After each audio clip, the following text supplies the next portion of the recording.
자, 기도하겠습니다. 하나님 아버지, 오늘도 요한계시록 말씀을 함께 나눌 때 말씀을 통해서 우리의 영혼이 회복되는 시간 되게 하여 주옵소서. 예수님의 이름으로 기도드렸습니다. 아멘. 네, 지난 시간까지 1장을 마쳤고요. 오늘은 2장을 보겠습니다.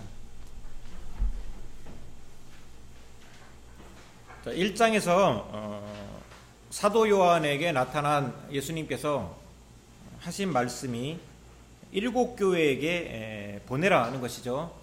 그게 1장 11절에서 우리가 봤죠. 이르되 내가 보는 것을 들은 바에 있어서 에베소, 서머나, 버가모, 두아디라, 사대, 빌라델비아, 라오디게아 등 7교회에게 보내라. 그래서 이 7교회에 관한 구체적인 편지의 내용이 2장, 3장, 2장에 나와 있어요. 2장, 3장에 나온 내용은 7교회 각 교회마다 주님이 주신 예언의 말씀이에요.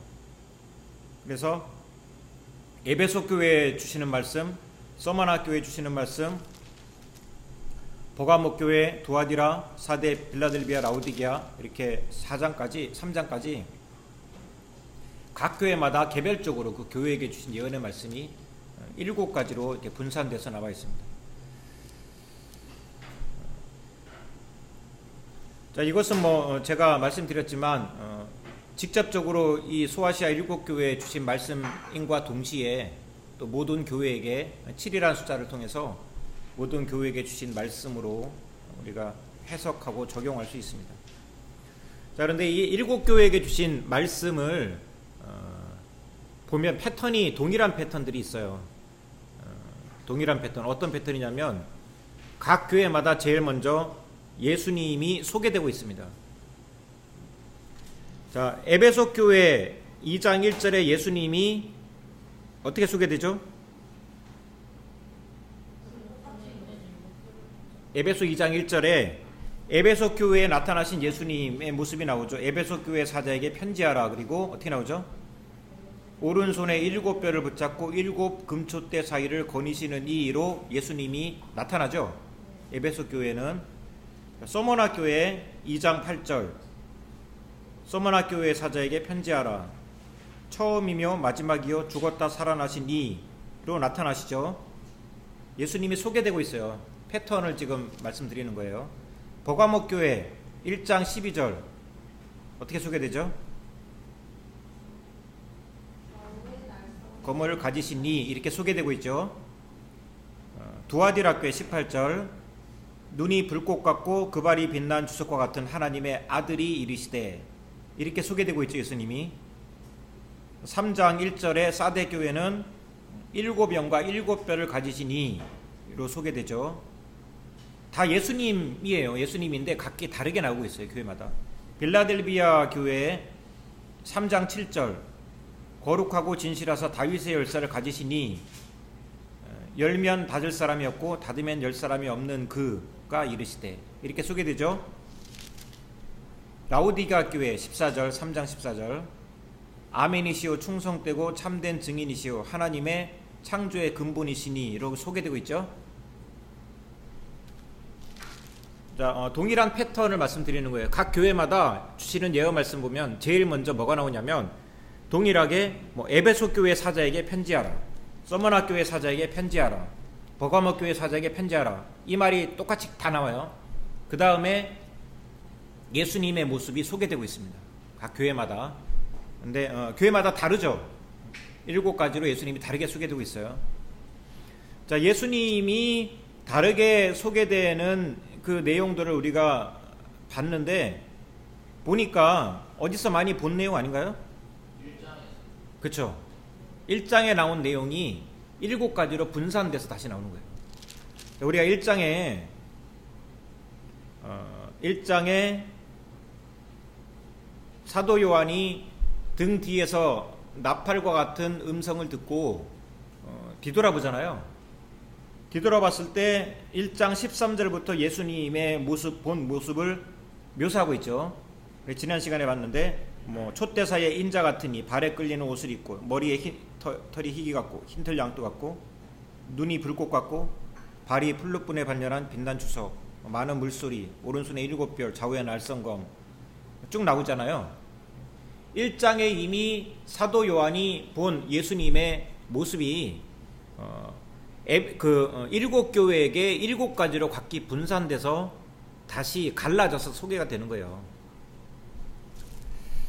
자, 그러면 에베소 교회 2장 1절에 에베소 교회 사자에게 편지하라. 오른손에 7뼈를 가지시 7뼈를 붙잡고 7 금초대를 거니시느니로 소개되고 있죠. 예수님이. 이 어디 나왔을까요? 1장에 20절에. 그쵸. 또 그 앞에도 있어요. 그 앞에도 예, 16절 1장 16절 그쵸. 그의 오른손에 7뼈이 있고 이렇게 돼 있죠. 또 금초대 사이를 오가시는 이는 1장 12절 13절 그쵸. 13절. 자, 그 다음에 서머나 교회에는 2장 8절에 있죠. 서머나 교회 사자에게 편지하라. 처음이요 마지막이요 죽었다 살아나시니가 이랬을 때. 이건 어디에 났을까요?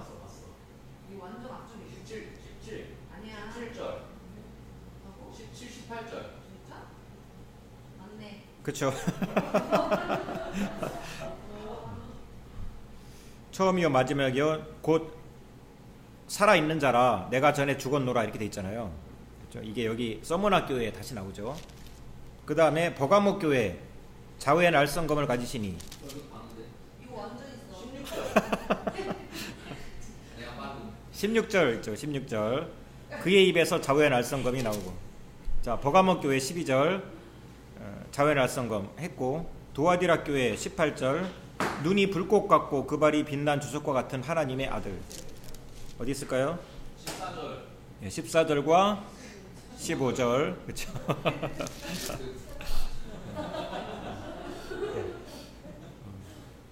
사대 교회 하나님의 7영과 7별을 가지신 분. 사대교회 근데 3장부터는 없어요. 말씀. 응? 성경 각자 성경 보는 건가요? 그러면 그냥 넘어갈까요, 이거는? 아니에요. 말씀을. 자, 16절. 16절 1장 16절? 네. 7영과 7별을 가지신 분. 예, 7별을 가지신 분은 맞고 7영은 또 1장에 완전 앞쪽에 있었는데. 예, 여러 군데 나오죠. 여러 군데 나와요. 일단 아시면 되고. 자, 빌라델비아 교회 뭐 다 마찬가지예요. 자, 그래서 제가 표를 저기 프린트 나눠 드렸어요. 보세요. 아시아 7교회 비고 여기 다 나와 있습니다. 사실은. 그렇죠?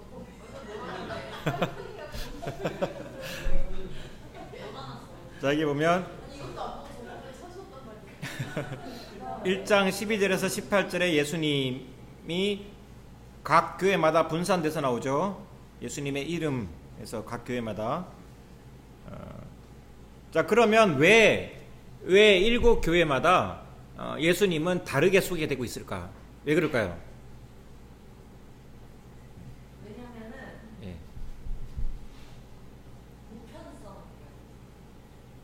보편성? 아니요.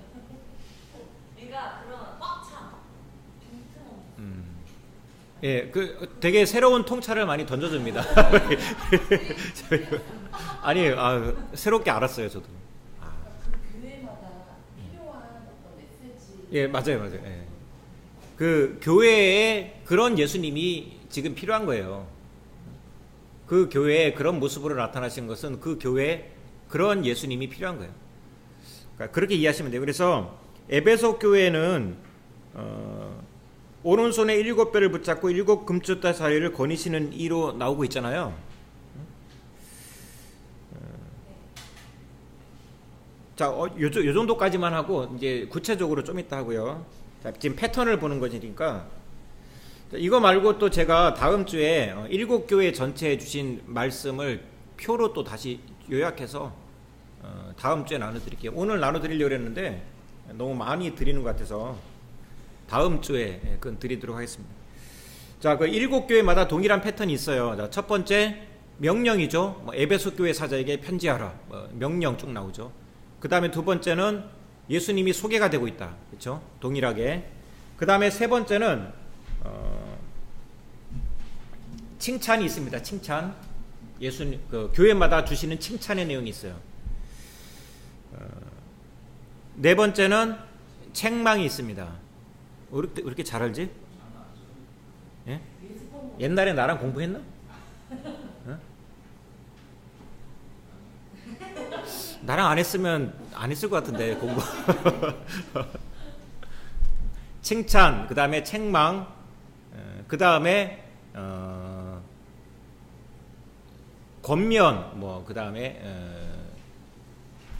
그러니까 책망을 했으면 그 다음에 그 책망의 내용을 이제 고쳐야 되잖아요. 그렇죠? 고치라고 책망하는 것이죠.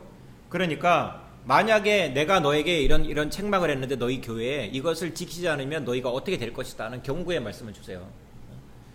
경고의 말씀 다음에 이제는 권면을 하는 거예요. 그 회개에서 잘 고치고 변화되라 권면을 해요.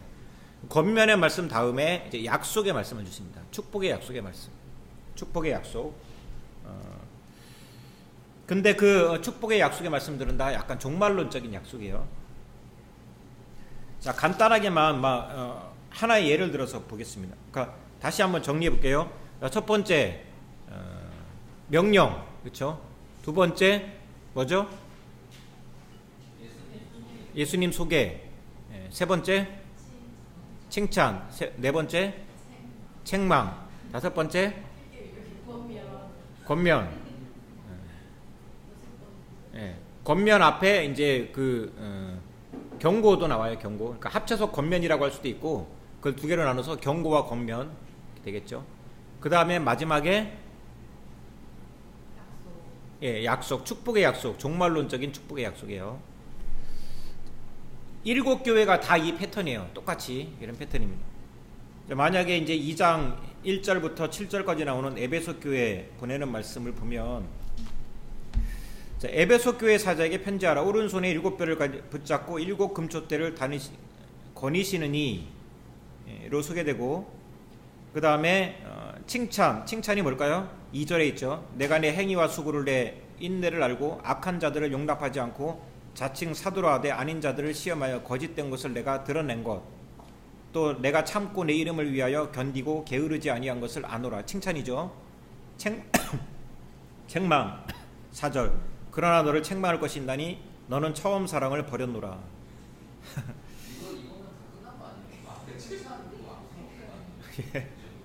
자, 그 다음에 좀 이따가 자세하게 좀 볼게요. 지금 패턴을 보는 시간입니다. 자, 5절. 그 다음에 경고죠. 경고와 권면. 5절에 있어요. 그러므로 너희는 어디서 떨어졌는지 생각하고 회개하여 처음 행위를 가지라. 만일 그리하지 아니하면 회개하지 아니하면 내가 내게 가서 내 촛대를 그 자리에서 옮기리라. 자, 권면과 경고의 말씀이 함께 있죠. 5절에.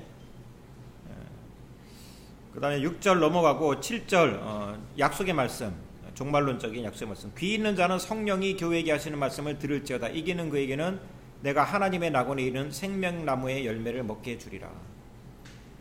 낙원에 있는 생명나무의 열매를 먹게 해주겠다. 종말론적인 축복의 약속을 주시는 거예요. 자, 그런데 조건이 있죠. 7절에 관용구처럼 다른 교회도 다 나와요. 귀 있는 자는 성령이 교회에게 하시는 말씀을 들을지어다. 이기는 그에게는, 이 말씀은 다 똑같이 반복돼요. 생명나무의 열매를 주어 먹게 하리라. 이 생명나무의 열매를 주어 먹게 하겠다라는 종말론적인 축복의 약속은 계시록 22장에 성취됩니다. 계시록 22장 2절에 보면 이게 다시 나와요. 이게 성취됩니다. 한번 보세요. 제가 읽어드릴게요. 계시록 22장 2절. 길 가운데 흐르더라. 강 좌우에 생명나무가 있어 12가지 열매를 맺되 달마다 열매를 맺고 나무 잎사귀들은 만국을 치료하기 위하여 있더라. 생명나무의 열매가 나오죠. 22장 2절에.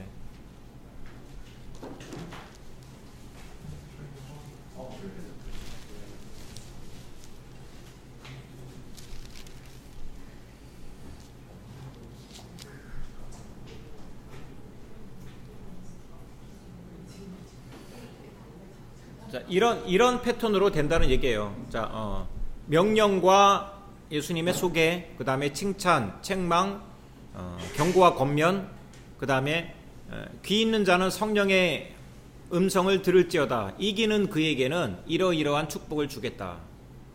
그리고 그 축복의 내용은 각기 교회마다 다른데 계시록 끝부분에 가면 다 완성됩니다. 그대로 약속한 약속의 말씀들이 성취가 되는 내용이 계시록 끝부분에 나와요.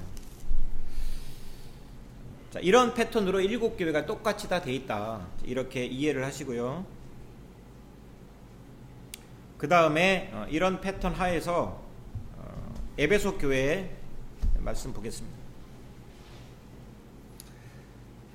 1절 2장 에베소 교회 사자에게 편지하라. 오른손에 7뼈를 붙잡고 7 금촛대를 거니시는 이가 이르시되. 자, 한번 복습을 하면 1장에서 이게 나온 말씀인데 오른손에 7뼈를 붙잡고 있다. 7뼈이 뭐죠? 7뼈 아닌데? 아니야, 사자. 예, 교회 사자죠. 1장 20절에 있죠. 다시 보세요. 1장 20절. 내가 본 것은 내 오른손에 7의 별의 비밀과 또 7 금촛대라. 7별은 7 교회의 사자요. 그쵸? 그 다음에 7 금촛대 사이를 거니시는 분 하나는 1장 13절에 있죠. 촛대는 교회를 상징하잖아요. 그쵸? 그러니까 교회 사이를 거니시는 분, 교회에 예수님이 계신다는 얘기예요. 임재하신다는 얘기죠. 이런 분으로 소개가 되고 있습니다. 이렇게 소개된 이유가 이제 뒤에 나와요. 뒤에 이제 좀 이따 보고요. 그 다음에 이제 칭찬 내용이 있습니다. 2절에 내가 내 행위와 수고와 내 인내를 알고 또 악한 자들을 용납하지 아니한 것과 자칭 사도라되 아닌 자들을 시험하여 그의 거짓된 것을 내가 드러낸 것과 또 내가 참고 내 이름을 위하여 견디고 게으르지 않은 것을 아노라. 칭찬의 내용이죠. 자, 칭찬의 내용은 어떤 내용이냐면 너의 행위와 수고와 인내를 내가 알고 있다. 그러니까 에베소 교회가 신앙을 지키기 위해서 행위와 수고와 인내를 굉장히 많이 했던 것 같아요. 그러니까 예수님께서 에베소 교회에게 이런 그 부분을 칭찬해 준 거예요. 또 그 다음에 악한 자들을 용납하지 않고 악한 자들을 용납하지 않았다. 그러니까 악한 자들이 교회에 미혹하러 들어오는 것을 용납하지 않고 다 막았다는 것이죠. 자칭 사도라 하되 아닌 자들을 시험하여 그의 거짓된 것을 내가 드러낸 것. 자칭 사도라 하되 자칭 사도라는 말은 무슨 말일까요? 사도가 아닌 것을. 그치, 사도가 아니란 얘기죠. 다시 말하면 거짓 선지자. 거짓 선지자. 자, 거짓 선지자들이 교회에 들어와서 거짓 예언을 막 하는 거예요. 그것들을 다 드러냈다는 거예요. 분별해서 드러냈다는 거예요. 또 내가 참은 것, 내 이름을 위하여, 그러니까 예수님의 이름을 위해서 견디고 게으르지 않은 것, 부지런히 열심을 다했다는 거, 이 부분을 칭찬하고 있어요. 자, 여러 가지 내용이 나오지만 한마디로 말하면 거짓 선지자들이 활동하지 못하도록 다 분별해서 막고 쫓아내고 했다는 얘기예요.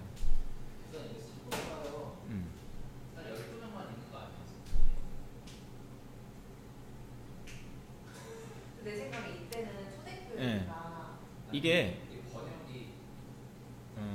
번역 내용을 제가 한번 볼까요? 지금 선지자라고 의미는 그건데. 사도가 딱 12명만 그리고 바울까지 한 13명인데 요한이 지금 거의 죽고 죽을 텐데 자칭 사도가 그 원어가 뭔지는 제가 모르겠는데 원어가 뭔지는 제가 한번 찾아볼게요. 원어 사전을 찾아볼게요. 근데 일단 여기 맥락에서 보면 사도 12명이라는 좁은 의미보다는 이제 거짓 예언자 선지자의 넓은 의미로 이제 여기는 그렇게 기록된 게 맞고요. 근데 원어 자체가 사도로 되어 있는지 이 부분 제가 한번 확인해 보도록 할게요. 어쨌든 맥락상은 그래요. 사도가 12명이 딱 정해져 있는 건 맞아요. 그 사람들을 사도라고 칭하는 건 그렇죠. 예, 예. 그래서 이제 바울이 사도인가 아닌가 가지고 많이 싸웠죠. 초대교회에서. 그냥 12제자에 속하지 않았으니까 많이 싸웠죠. 그 교회 직분 얘기할 때 어떤 자는 사도고 어떤 자는 선지자로 하면서 5개 직분 나오잖아요. 어떤 자는 목사로 가르친다. 그 사도들 그것도 한번 찾아보겠습니다.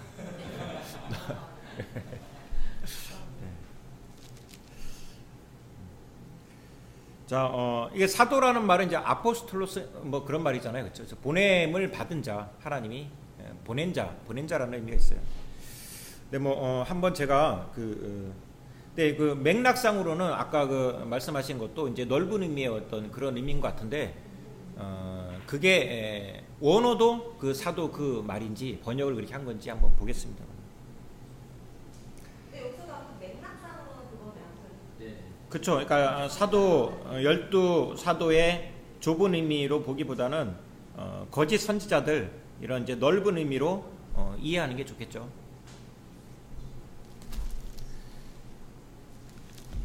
그런데 이런 사람들이 원래 이렇게 사랑을 네? 뭐라고요? 아니 이절 3절이 예. 너무 이게 이 개별적인 이게 너무 와닿아요. 이런 거에 능한 사람들의 약함이 와닿아요. 그렇죠. 거짓 선지자들의 거짓 예언을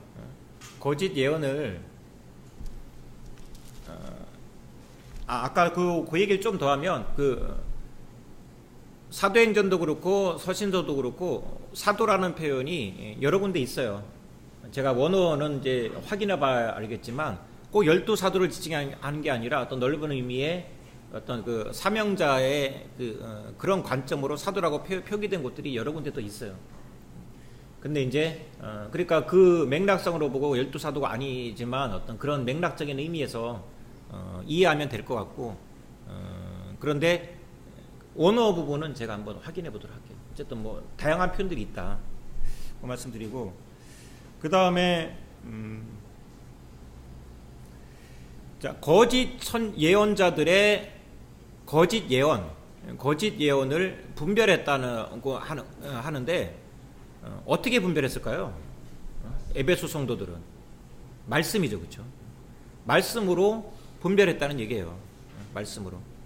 그러니까 보면 뭐가 이단이냐, 뭐가 이단이 아니냐, 또 이 신앙은 잘못됐다, 잘됐다 이런 부분은 굉장히 어떤 냉철한 이성의 영역이거든요, 사실.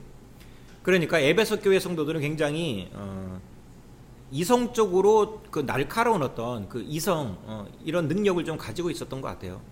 말씀에도 좀 능했던 것 같고, 교리와 말씀에 능했던 것 같고, 교리와 말씀에 능하니 그런 어떤 냉철한 이성과 분별력으로 시시비비를 잘 가려서 거짓된 것, 잘못된 것들을 다 분별해내고 그런 것들을 교회에 쫓아내고 또 들어오지도 못하도록 다 막았다는 것이죠. 자, 이게 이제 칭찬의 내용이에요.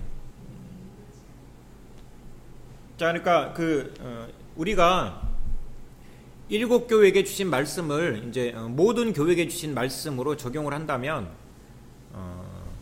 우리에게도 동일하게 이런 칭찬이 주어질 수 있다는 거예요. 우리가 에베소 교회를 본받는다면 우리가 말씀과 교리에 능해서 냉철한 분석과 통찰력과 이성으로 무엇이 옳고 그른지를 분별해내고 잘못된 교리나 잘못된 예언은 분별해서 배격해야 되고 쫓아내야 되는구나. 이것을 주님이 이제 원하신다. 이런 것도 우리가 이제 배울 수 있는 거예요. 자, 그 다음에 책망의 내용. 그러나 너를 책망할 것이 있나니 너의 처음 사랑을 버렸노라. 첫사랑을 버렸다. 첫사랑을 버렸다. 이게 책망이에요. 자, 첫사랑을 버렸다는 얘기는 순수한 마음이 없었다는 얘기잖아요. 주님을 향한 순수한 마음, 처음에 뜨겁게 구원의 감격, 주님을 처음 만났을 때 뜨거운 순수했던 마음이 지금 사라졌다는 얘기예요. 자, 일단 여기까지만 놓고 보면 칭찬과 책망의 내용이 어떤 연관성이 있을까요? 어떤 연관성이 있냐면 굉장히 연결되어 있어요. 그렇죠. 어떤 것 같아요? 어떤 것 같아요? 왜 연결되어 있는 것 같아요? 이게 딱 보니까 약간 부부로 비교해보도 그렇고 그냥 인간 대 인간의 관계도 그런 어떤 그러니까 그냥 어떤 부원의 간격 서로 그냥 어떤 논리 없이 사랑하고 받아주고 이해하고 그렇게 시작을 했으나 지나다 보면 옳고 그름도 중요하다 하니까 옳고 예, 그름을 예, 예. 얘기하다 보니 그냥 그저 있는 모습 그대로 받아들이고 나를 포함하고 이러는 것에 뭐라 지금 그 너무 연결돼 있는 그렇죠. 예, 맞아요. 이게 약간 그 동전의 양면처럼 예, 굉장히 그 묵상해 보면 이게 두 개가 그 비슷한 거예요, 사실. 그러니까 막 그 냉철한 분석력과 이성으로 뭔가를 막 그 시시비비를 가리고 막 이런 게 발달하다 보면 또 이게 어떤 게 약해지냐면 순수한 이 그 순전하고 순수한 사랑이 약해지는 거예요. 자꾸 따지다 보면 그 처음 주님을 만났을 때 잘 모르지만 어쨌든 항상 감사하고 늘 행복하고 뭐 찬송가 한 곡조 부르다 울고 뭐 이랬던 경험들이 점점 사라지는 거죠. 말씀에 능하고 교리에 능해지면서 뭔가를 많이 알게 되는 거거든요. 알게 되면 둘이다가 간 건너 그래서 그래서 에베소 교회의 칭찬과 책망을 보면 뭔가 이런 것들을 좀 묵상해낼 수 있어요. 그래서 이제 우리가 항상 이 부분을 냉철하게 분석하고 말씀과 어떤 교리에 능해야 하지만 그러나 또 한편으로 또 잃어버릴 위험이 있다는 것을 긴장하고 있어야 되는 거예요. 그러니까 신앙생활을 오래 하고 공부를 많이 하다 보면 뭐 많이 알게 되거든요. 그러면 순수함이 점점 사라질 수 있어요. 이게 되게 위험해요, 사실. 그래서 이 부분을 항상 약간 두려운 마음으로 알고 있어야 되는 거예요. 그래서 교회 뭐 한 10년, 20년 이렇게 다니다 보면 이제 막 사람들을 막 이제 분석하기 시작합니다. 그쵸? 그래가지고 이제 막 사람들을 딱 이제 보면 이제 견적 나오잖아요. 저 사람은 이런 유형이구나, 뭐 저런 유형이구나 나오잖아요. 근데 이게 꼭 나쁜 건 아니에요. 나쁜 건 아닌데 왜냐하면 권면해 줄 수 있고 도움을 줄 수 있고 여러 가지 교회에 유익이 될 수 있는데 자칫하면 그 사람을 비판하는 도구로 사용될 수 있고 상처를 줄 수 있죠. 그러니까 이 기준이 어디서 어디까지인가의 부분이 애매하긴 하지만 그러나 어쨌든 이 두 가지가 하나를 얻으면 하나를 잃을 수 있는 되게 위험한 부분이기 때문에 두 가지를 다 균형 있게 가지고 있도록 우리가 좀 노력을 해야 돼요. 에베소 교회가 이제 대표적으로 그것을 보여주는 거예요. 그래서 칭찬받은 것이 책망받은 것의 원인이 되는 그런 모습을 좀 보이고 있죠. 근데 에베소서에 나오는 에베소 교회랑 이거랑 했을 때는 조금 예. 질감이 있는 것 같아요. 괜히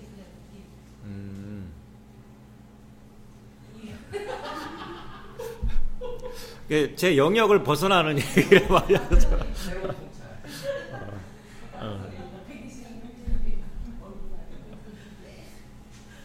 주일에 먹었더니 싫다가 자, 우리가 일곱 교회를 통해서 이 일곱 교회가 다 이제 우리에게 주시는 말씀이거든요. 동일하게 모든 교회와 또 개인적으로 나에게. 그래서 사실 그 일곱 교회를 가지고 일곱 교회에 주신 말씀을 가지고 영성훈련 프로그램을 만들 수도 있어요. 제가 예전에 한번 시도했다가 이제 하다 말았는데 하다 말긴 했어요. 근데 7단계로 영성훈련을 만들 수 있어요. 실제로 그렇게 하는 곳이 있다고 하더라고요. 개신교는 아니에요. 근데 개신교가 아니고 이제 카톨릭 교회에서 피정 프로그램 중에 이런 프로그램이 있더라고요. 제가 우연히 여기서 봤는데 7단계 피정 프로그램이 7일 동안 그래서 이제 뭐 매일 한 교회씩 묵상하면서 영성훈련 하는 프로그램인데 뭐 그거는 이제 또 우리랑 좀 이제 다르니까 어쨌든 이 부분을 가지고 우리가 프로그램을 좀 진행할 수 있는 그런 여지들이 좀 있고 그렇지 않더라도 자기를 깊게 성찰하는 아주 중요한 말씀이 될 수 있어요. 이 일곱 교회에 주신 말씀들은 아주 날카롭게 칭찬과 책망이 나와 있고 그 다음에 또 소망, 축복, 약속의 말씀들이 있고 이런 내용들이 내 자신을 바라보고 내 내면을 좀 성찰할 수 있는 아주 중요한 그런 말씀이 될 수 있습니다. 권면도 너무 2절 3절의 구성에 맞. 그렇죠, 예, 맞아요. 그러니까 이게 다 그리고 너의 처음 사랑을 버렸느니라 하는데 이 부분도 굉장히 독특한 거예요. 왜냐하면 하나님이 우리에게 네가 첫사랑을 버렸어 이런 말을 하시는 걸로 봐서 예수님이 우리에게 진짜 원하시는 게 뭘까요? 마지막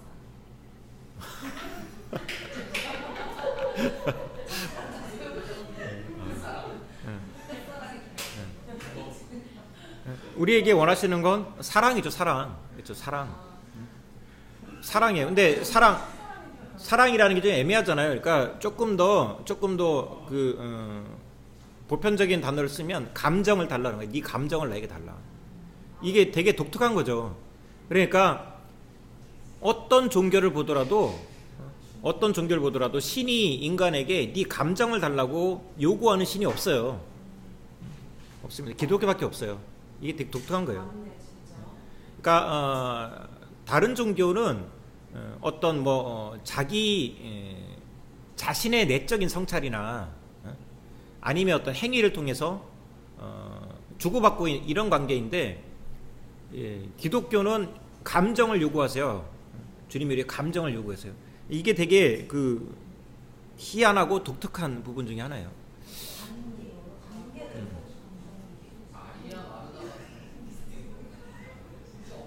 그렇죠. 예, 예, 예. 맞아요.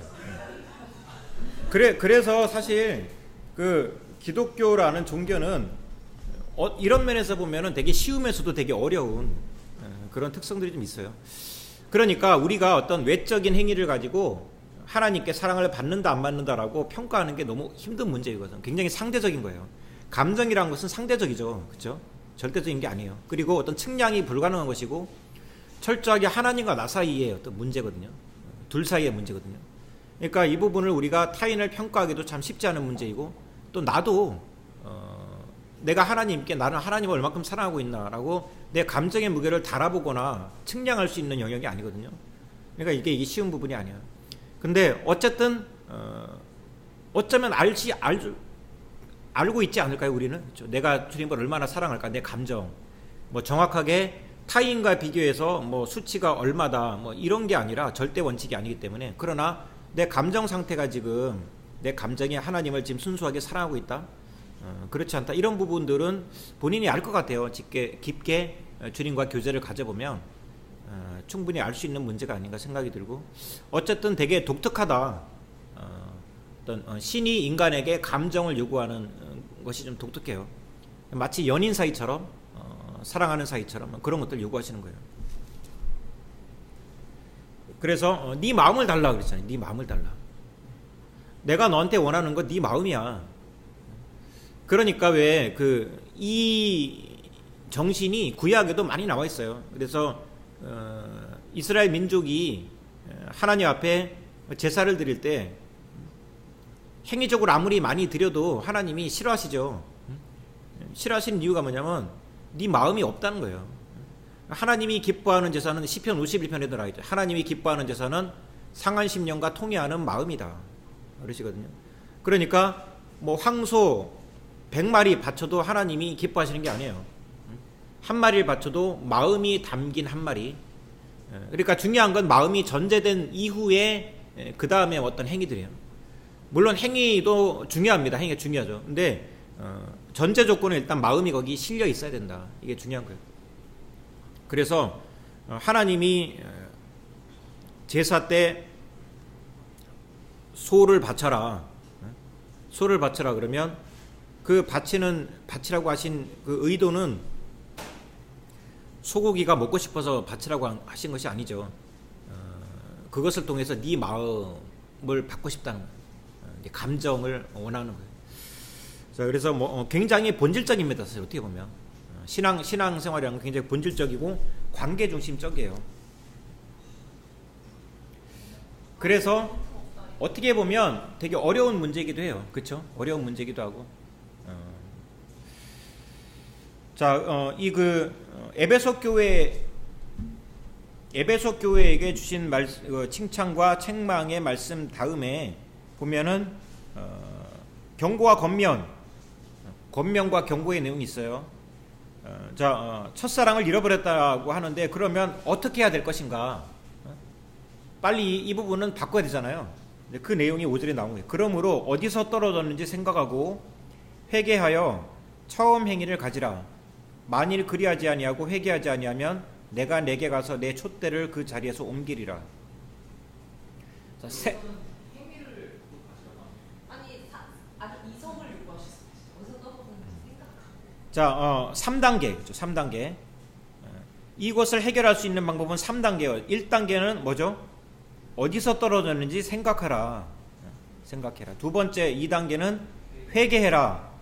세 번째는 처음 행위로 돌아가라. 처음 행위로 돌아가라. 3단계예요. 그러니까 이 행위를 자, 이게 마음을 접고 행위는 그대로 해라. 아니 이게 그게 이제 이분법으로 나누는 문제가 아니에요, 그는. 그러니까 뭐 예를 들어서 난 널 사랑해. 나는 당신을 사랑합니다. 그러면 사랑한다도 행위예요. 감정이지만. 그렇죠? 안 그래? 생각하라. 하다잖아요, 하다. 행동이죠, 그것도. 그러니까 이게 딱 두 개로 나눠서 행위와 뭐죠? 은혜. 이걸 막 이분법으로 나누는 게 불가능해요. 이걸 막 사람 자꾸 나누는데 나누는 게 불가능해, 이거는. 행위로 구원을 받느냐? 아니면 믿음으로 구원을 받느냐? 근데 믿는다라는 게 행위예요. 그렇지 않나요? 자꾸 이상한 생각. 그러니까 둘이 제가 말고 사랑해서 연애를 하는 중에 매일 집에 데려다줘서 집이 먼데 만약에 예. 저는 그러지 않아요. 근데 만일 내가 새라면 약간 이런 거. 점점 집에 데려다 주는 게 너무 귀찮아서. 그러면 오빠 어디서부터 잘못됐지? 나를 계속 데려다 주지만 마음은 처음처럼 먹어줘. 약간 이런 느낌. 너의 마음은 처음과 똑같이 나를 계속 사랑하면서 나를 데려다 주는 건 멈추지 마. 이런 느낌. 되게 좋은데요? 재밌는 얘기인데. 저기 재능이 있다니까? 철학 재능이 있어요, 진짜.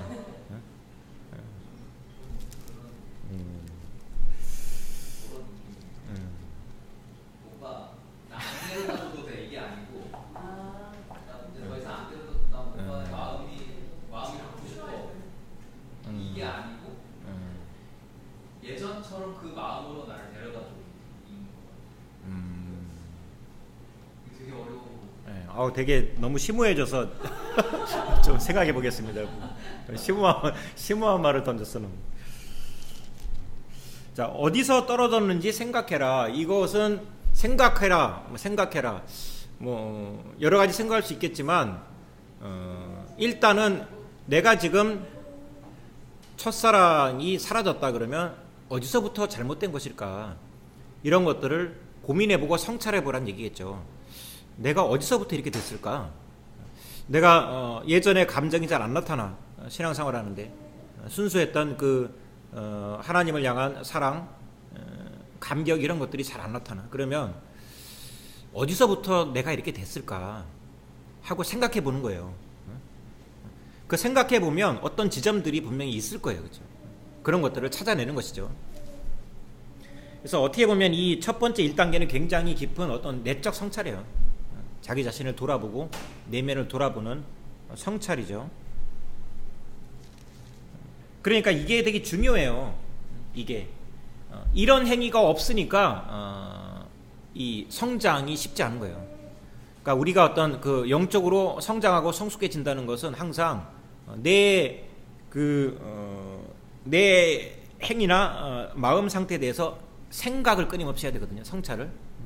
근데 이런 성찰들이 자꾸 없어지면 생각하는 그 사고력, 생각하는 게 자꾸 없어지면 내적인 성장이나 어떤 깊이가 이렇게 막 없어지는 것이죠. 점점. 그래서 신앙생활을 오래 한다고 해서 깊이 있는 게 아니에요. 그렇죠? 머리는 많이 알고 있지만 성찰의 과정이 없으면 깊이가 떨어집니다.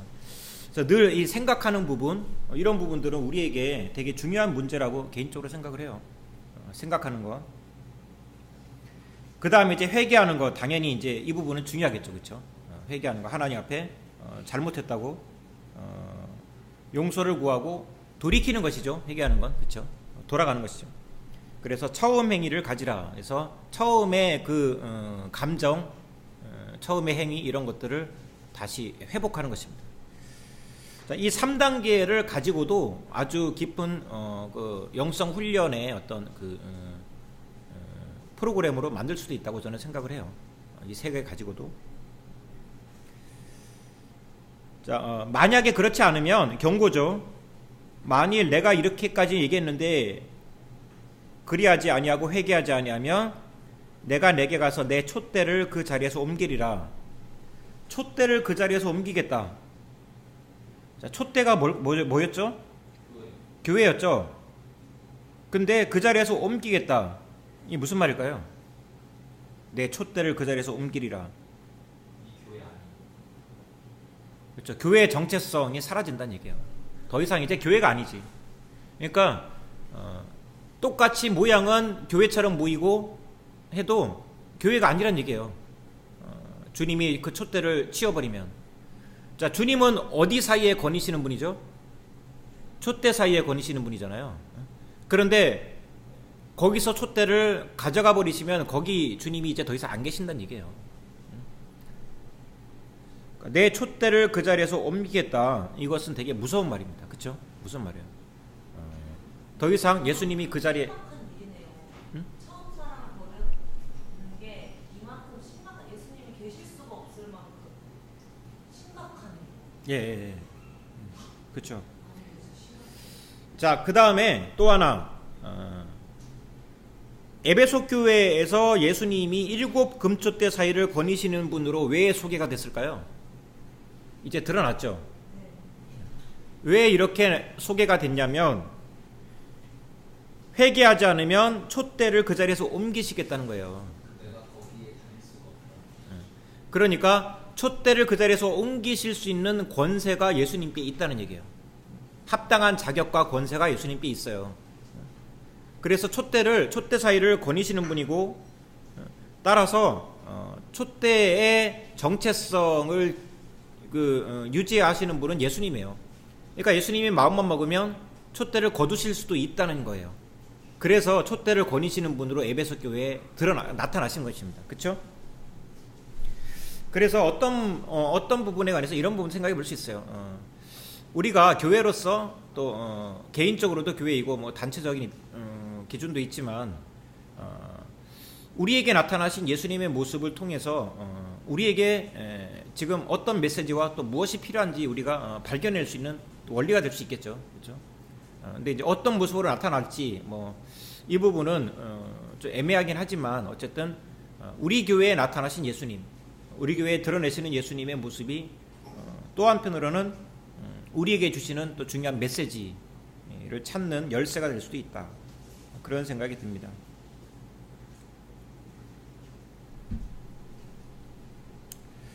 자, 5분 쉬었다가 하도록 하겠습니다.